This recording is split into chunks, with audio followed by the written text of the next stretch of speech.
ಸಕ್ಕರೆ ಕಾಯಿಲೆ ಅಂದ್ರೆ ಶುಗರ್ ನಿಮ್ಮ ಮಗುವಿಗೆ ಜೀವಮಾನವಿಡೀ ಎಂದೆಂದಿಗೂ ಬಾರದಿರಲು ಏನ್ ಮಾಡಬೇಕು ಗೊತ್ತಾ?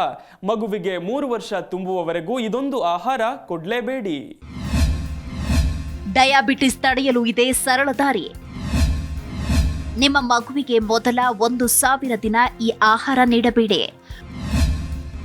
3 ವರ್ಷ ತುಂಬುವವರೆಗೂ ಸಕ್ಕರೆ ಪದಾರ್ಥ ಬೇಡ. ಡಯಾಬಿಟಿಸ್ ಮುಂದೆಂದು ಕಾಡದಂತೆ ಮಾಡುವ ತಂತ್ರ. ಚೀನಾ ಬಿಟ್ರೆ ಭಾರತದಲ್ಲೇ ಅತಿ ಹೆಚ್ಚು ಡಯಾಬಿಟಿಸ್ನಿಂದ ಜನ ನರಳುತ್ತಾ ಇದ್ದಾರೆ.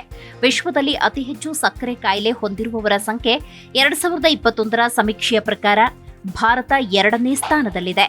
ನಮ್ಮ ದೇಶ ಈಗ ಡಯಾಬಿಟಿಸ್ ಪೇಷಂಟ್ಗಳ 2ನೇ ರಾಜಧಾನಿಯಾಗಿದೆ. ಇದನ್ನ ತಡೆಯುವುದಕ್ಕೆ ಈಗಾಗಲೇ ಅನೇಕ ಮಾರ್ಗಗಳನ್ನ ವೈದ್ಯ ಲೋಕ ಹುಡುಕ್ತಾನೆ ಇದೆ. ಅನೇಕ ಸಂಶೋಧನೆಗಳು ನಡೀತಿವೆ. ಈಗ ಯುನೈಟೆಡ್ ಕಿಂಗ್ಡಮ್ನ ಬಯೋ ಬ್ಯಾಂಕ್ ಎಂಬ ಸಂಸ್ಥೆ ನಡೆಸಿರುವ ಜರ್ನಲ್ ಸೈನ್ಸ್ ಎಂಬ ಅಧ್ಯಯನದಲ್ಲಿ ನವಜಾತ ಶಿಶುಗಳಿಗೆ ಮೊದಲ 3 ವರ್ಷ ಸಕ್ಕರೆ ಅಂಶದ ಆಹಾರ ನೀಡದಿದ್ದರೆ ಡಯಾಬಿಟಿಸ್ ಅನ್ನ ತಡೆಯಬಹುದು ಅನ್ನೋದು ವರದಿಯಾಗಿದೆ. ಇನ್ನು ಅಧ್ಯಯನದ ಪ್ರಕಾರ ಮಗು ಹುಟ್ಟಿದ ಆರಂಭಿಕ 1,000 ದಿನಗಳಲ್ಲಿ ಅದಕ್ಕೆ ಸಕ್ಕರೆ ಅಂಶ ಇರುವ ಆಹಾರ ನೀಡದೇ ಇದ್ದಲ್ಲಿ ಡಯಾಬಿಟಿಸ್ ಬರೋದನ್ನ 35% ತಪ್ಪಿಸಬಹುದು ಅಂತ ಹೇಳಲಾಗುತ್ತೆ. ಅದರ ಜೊತೆಗೆ ಗರ್ಭಕೋಶಕ್ಕೆ ಸಂಬಂಧಿಸಿದ ಕಾಯಿಲೆಗಳನ್ನ ಕೂಡ ತಪ್ಪಿಸಬಹುದು ಅಂತ ಹೇಳಲಾಗ್ತಾ ಇದೆ. ಈ ಅಧ್ಯಯನದ ಪ್ರಕಾರ ಹುಟ್ಟಿದ ಮಗುವಿಗೆ ಆರಂಭಿಕ 3 ವರ್ಷಗಳ ಕಾಲ ಇಲ್ಲವೇ 1000 ದಿನಗಳ ಕಾಲ ಸಕ್ಕರೆ ಪದಾರ್ಥಗಳನ್ನ ತಿನ್ನಲು ಕೊಡದೇ ಇದ್ದಲ್ಲಿ ಟೈಪ್ 2 ಮಧುಮೇಹ ಕಾಯಿಲೆಯನ್ನ ಬರದಂತೆ ತಪ್ಪಿಸಬಹುದು ಅಂತ ಹೇಳಲಾಗುತ್ತೆ. ಇದರ ಜೊತೆಗೆ ಹೈಪರ್ ಟೆನ್ಷನ್ನಂತಹ ಸಮಸ್ಯೆಗಳನ್ನು ಕೂಡ 20% ತಪ್ಪಿಸಬಹುದು.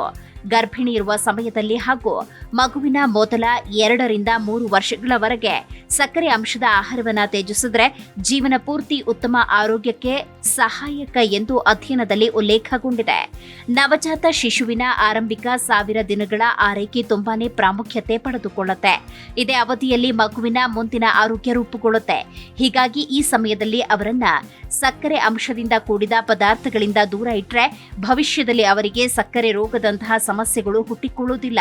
ಇದರ ಜೊತೆಗೆ ವಯಸ್ಕರು ದಿನಕ್ಕೆ 50 ಗ್ರಾಂಗಿಂತ ಕಡಿಮೆ ಸಕ್ಕರೆ ಅಥವಾ ಸಕ್ಕರೆ ಅಂಶ ಹೊಂದಿರುವ ಪದಾರ್ಥಗಳನ್ನು ತಿನ್ನಬೇಕು. ಹೀಗೆ ಮಾಡಿದಲ್ಲಿ ಸಕ್ಕರೆ ಕಾಯಿಲೆಯನ್ನ ನಿಯಂತ್ರಣದಲ್ಲಿ ಇಡಬಹುದು ಎಂದು ಸದರನ್ ಕ್ಯಾಲಿಫೋರ್ನಿಯಾದ ವಿಶ್ವವಿದ್ಯಾಲಯ ತನ್ನ ಜರ್ನಲ್ ಸೈನ್ಸ್ ಅಧ್ಯಯನದಲ್ಲಿ ಸ್ಪಷ್ಟಪಡಿಸಿದೆ. Desk bureau, G Kannada news.